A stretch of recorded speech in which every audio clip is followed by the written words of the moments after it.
Since I was a kid, I've always wanted a superhero physique. A physique that was strong, but lean and also athletic and flexible. I'm going to show you what I'm going to do in 2023 to get there and to maintain it, and how you can also get a superhero physique this year. Now let's start off with number one, eating clean. Now it goes without saying, your diet is the most important part in this process. Calories in versus calories out. That's all it is when it comes to eating clean.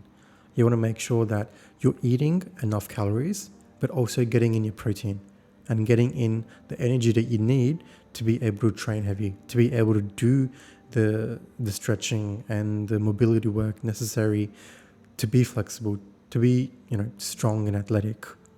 Now the foods that I eat, obviously, I always promote vegan, whole foods, plant-based. I am vegan. I've been vegan for 4 years now, and I just feel like it's better for your body. I'm vegan for ethical reasons, for the animals, but in terms of a health perspective, plant-based foods are just generally more healthy for you than meat or dairy. Your diet should be something that you enjoy, something that you can do for the rest of your life. So make sure that the foods you're eating in your caloric range are foods that you actually enjoy and foods that fill you up. Because trust me, I've been there so many times. If you make your diet too restrictive, you are going to fail. So don't make your diet too restrictive. So eating clean, first you need to figure out how many calories you need.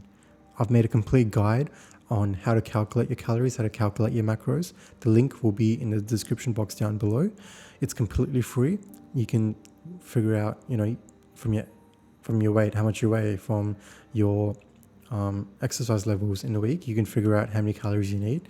Once you have your number, put it in whatever tracking food tracking app that you use. I use MyFitnessPal, but learn how to track your food, learn how to track your calories, learn how to start weighing your food. And I know that it's not necessary to track every single thing you eat. I like doing it.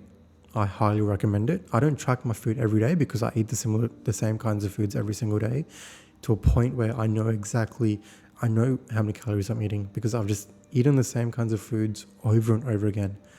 So I started off being skinny, and then I gained weight, and then I lost weight, got shredded. No matter what body type you are, you need to figure out your calories and use that as a starting point. Because if you figure out your calories, it's not always exact, it's not always 100%, but it's a good starting point. And I recommend weighing yourself every single morning and then averaging it out during the week. So let's say you weigh yourself from Monday to Sunday, add it all up, divided by 7, that's your average. The reason why I do this, I weigh myself as soon as I wake up and as soon as I've gone to the bathroom every single morning, because that's how you're going to know how you're progressing. And your weight can fluctuate day by day, which is why it's a good idea to average it out. If you're not weighing yourself, you can't measure progress. You can't just go by photos. You can't just go by, how you feel, how you look.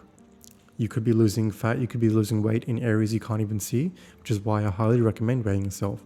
Another reason why it's important is because you don't want to lose weight too fast.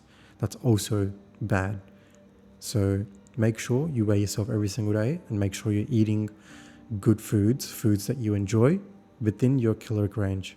I'm eating around 23 to 2400 calories right now, and I feel like that's a sweet spot for me to still get leaner and leaner, but also feel full, feel satiated, and I barely get hungry. Number 2, now this is, all the tips are just as important, but number 2 is cardio. A lot of people put too much importance on cardio when it comes to losing weight, when it comes to getting leaner, getting stronger. Honestly, cardio-wise, I don't like to do too much cardio. I barely do cardio in the gym. The only cardio that I do right now is steps. And even the only cardio that I did to get leaner, to get shredded, was walking more, getting 10,000 steps. I started off with 10,000 steps, and then I increased it to 12,000, 15,000, the deeper and deeper I got into my cut. So I highly recommend getting a Fitbit tracker or some sort of tracker that tracks your steps. I'll have the one that I use in the description box down below, which is a Fitbit. It works perfect and it's budget friendly. That's all I need, is just to know how many steps I'm taking. Don't worry about heart rate. Don't worry about any of that other stuff. Use your tracker to track how many steps you're doing.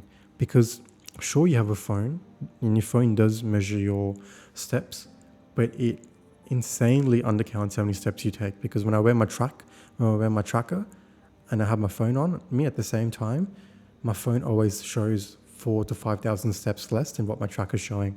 And I'd rather go by my tracker because it'll just be more accurate or closer to accurate. So cardio wise, I don't like to do too much cardio because you're training heavy as it is. And cardio, you don't want to put your body through too much stress. You want to make sure that you are recovering properly as well. So I find for me, low intensity steady state cardio is the way to go. Plus with walking, it's easy to track your progress. It's easy to increase the steps, increase the distance that you walk.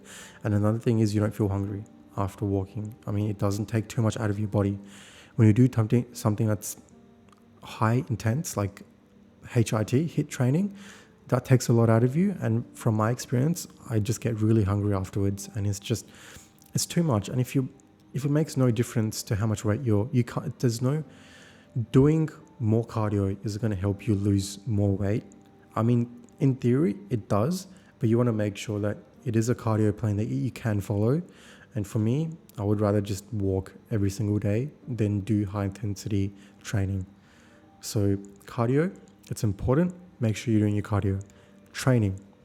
Now, I recommend training each muscle group at least twice a week. This is for the most optimal progress, but I know that not everyone can train every muscle group twice a week, maybe dependent on your circumstances. Just make sure if you can only go to the gym 3-4 times a week, adjust your program, do upper lower. If you can train 6 times a week, great. Do push-pull legs or upper lower or full body. It doesn't matter what kind of training program you follow. Just make sure that you are hitting your muscle groups at least twice a week, because more volume equals more progress. Especially as a natural lifter, we need more volume because we aren't relying on these PEDs or these drugs to help us. So training wise, I have a training program also in my description box down below, which is the one that I followed. I have a full body split, and I also have a push-pull leg split, which goes for 8 weeks. So you can check that out, but it doesn't matter what kind of program you follow. Just make sure that you are sticking to it and you are being consistent, because no matter what your training is like, intensity and consistency is what matters. As long as you can push yourself in the gym every single day and you're consistent with that, that's all that matters. So make sure that you do find a plan, a program that's suitable for your needs and that you can be consistent with. Don't promise going to the gym 6 times a week when you can barely go 4 times a week. Go to the gym 4 times a week, but make that four times a week 100%. Give it 100%, and you're gonna see progress. So that's cardio and training.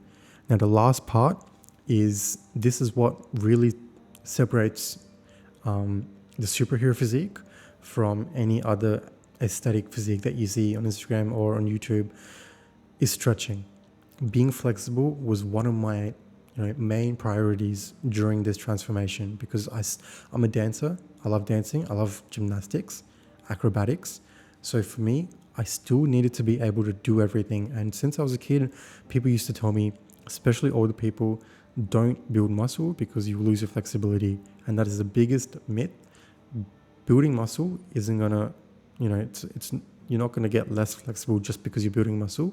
But if you don't stretch, that's what's gonna make you less flexible. So focus on stretching. I have a video going through my entire stretching routine for my legs and for my body in general in the description box. It'll be up here. You can check that out. But find a stretching routine that works for you. I would recommend stretching after every weights training session, because you're all warmed up, and then stretching just promotes recovery and not just, make you feel good. It'll help you become more flexible, help you become more athletic, not just for now, but in the future. Stretching is massively underrated. And if you want to be athletic, if you want to be stronger, if you want to be able to do these things like a superhero physique, if you want a superhero-esque physique, then stretching and focusing on, loosening up your body, focusing on becoming more athletic is a key principle. You have to You have to be consistent with it, and you have to give it your 100% when it comes to stretching. Make sure that you do put in the time to stretch, even if it's 10 minutes after training. I'm sure everyone has 10 minutes. Stretching is just as important as weight training. It's just as important as dieting when it comes to building that superhero physique. Because it's nice to have a good physique, but what can you do with it? If you can't do anything, if you can't even, run, if you can't move your body, what is the point of having a good physique? What is the point of being healthy? So stretching and focusing on flexibility is key. I have to make sure that my training is on point, my food is on point, and my stretching is on point. I cannot compromise on any of these things, and neither should you. Follow these tips, follow these steps, and you will see progress. You will see your body start to transform in front of you, not just physically, but in how you feel, how you move, and just you will feel like a superhero. I hope this helps. I will see you guys in the next one.